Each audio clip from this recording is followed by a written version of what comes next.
Ac i ni'n edrych ar yr adran A ac yn dod i'r brig ac yn dal y gardel goch yn sownd.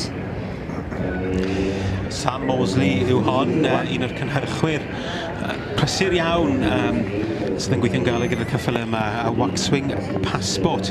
Mae'n rhaid gweud ar ôl sŵn Australia yn yr adran B, mae'r poni bach hyn wedi cael ei fagu'n yr Alban gyda Tom Best, David Blair, Rydda Waxwing, wedi cael ei byrnu gyda Helen Dowan o Australia. A dyna'r cefndir i chi.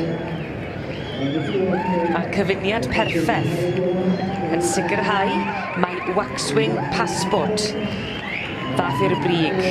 Yr ebol dyflwydd ddod gyda'r adran A, y Merlod mynydd Cymreig. Llon gyfarchadau gwresog i Waxwing Passport.